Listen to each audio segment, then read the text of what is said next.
Hi, I'm Dr. Jiha Lee, reporting for Room Now at ACR Convergence 2024 in Washington, D.C. And this morning I have Dr. Beth Wallace, an assistant professor from University of Michigan, Ann Arbor, and the Ann Arbor VA. And we're going to talk about some of her work that pertains to steroid tapering. She has abstract number 0203-1719, and she was also part of a scientific session, 17S19, with discussing on this topic. So the discovery of steroid in 1950 was a pivotal moment in medicine, and it was awarded the Nobel Prize. But increasingly, there's scrutiny regarding its long-term use, and we're going to delve into what that means for rheumatology. So, Dr. Wallace, how risky is steroid use? Well, when steroids initially came out, they were touted as a miracle cure for rheumatoid arthritis. But within a few years of that seminal paper that won the Nobel Prize, we started to realize that steroids had fairly significant toxicity. And that toxicity has really been a problem for over 70 years. We've learned a lot about the risks of high-dose steroids over that time, but really only over the past 10 to 20 years have we learned that even low doses of steroids and even short durations of steroids can be very toxic. Even 14 to 30 days of steroids can be associated with increased risks of serious infections, gastrointestinal bleeds, broken bones, blood clots, and these risks really should be discussed with patients when we're prescribing steroids for them. That duration is shorter than what we would expect because with bridge therapy, it's very common we have to use it for a couple of months. So how low is a low-dose steroid, and how bad or how much long-term and low-dose steroid are we seeing in rheumatology patients?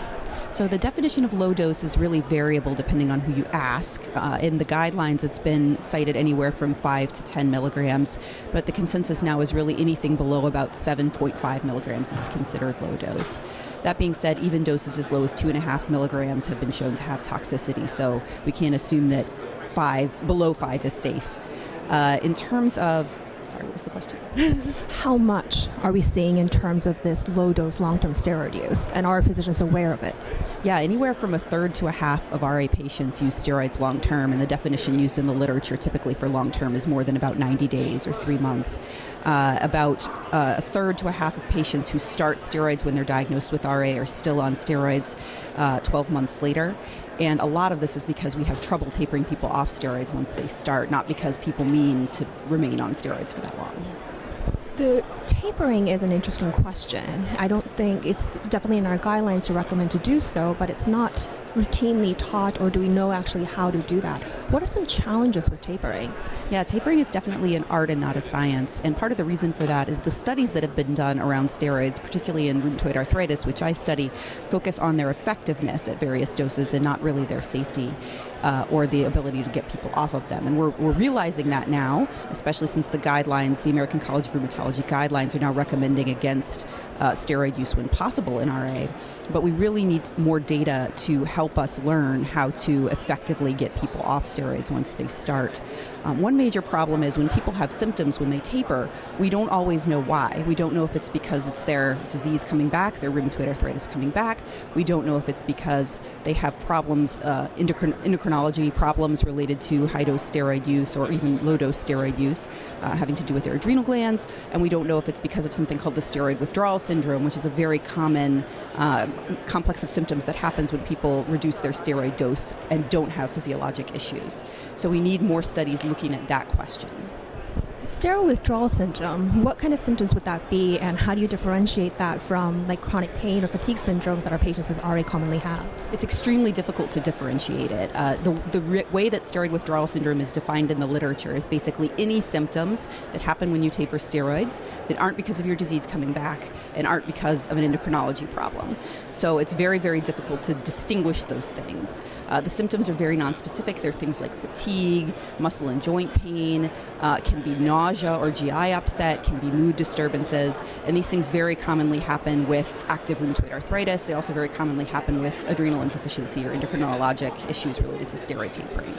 So again, we need more data, we need more research to learn how to differentiate these things from each other. Absolutely, and I think one of the key themes that I'm hearing throughout this conference is that we need to aim for remission, but also that remission should be steroid-free, because as you said, there's a lot of documented steroid use, but I think I saw in one of your work is that there's also stockpiling of steroids, and patients may be taking unknowingly, so we need to actually make a concerted effort to ask about their active use. So until we have some approaches, What should rheumatologists do? Does the amount of steroid that they're started on at the beginning have any correlation with how much steroids that are on at the end? And how do you approach taper now when we actually don't have evidence but need to inform and engage patients now?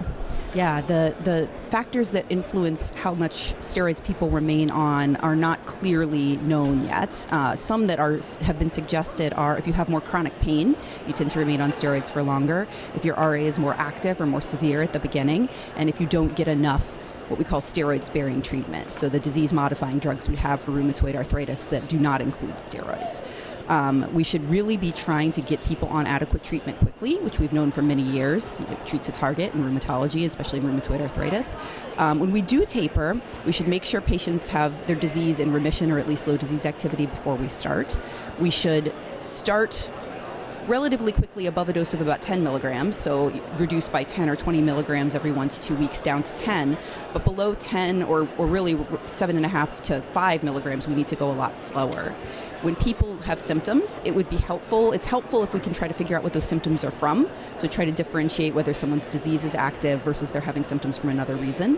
But if you can't do that and you end up going back up on the steroid dose, or the patient themselves goes up on the steroid dose because about a quarter to a third of patients, as you said, have a stockpile of steroids at home, resume a slower taper. And that can mean reducing the dose by 1 milligram with a larger interval. So maybe instead of 1 milligram a month, it's 1 milligram every 6 weeks. Or it could mean alternating, so instead of going from 5 to 4 milligrams, going from 5 every day to 5-4 alternating, or even from 5 every day to 5 every day except one day go to 4. And a lot of people will tolerate a slower taper like that with less symptoms. So what I take from you from that is that it's not a one-size-fits-all, and that if you fail tapering one time doesn't mean this person is not going to be able to taper down. You just have to be more cognizant of the time duration and have patience with these patients. So as we're learning more and more about the increased risk of steroid use, even at low dose, it's very important as rheumatologists for us to really embrace treat to target, aiming for remission, as studies have shown even that incremental difference between low disease activity and remission give better functional outcomes. And though there are more studies to be done, we need to be, as the prescribers, very aware of the impact we have in terms of steroid use and make a concerted effort to try to get our patients off for better outcomes.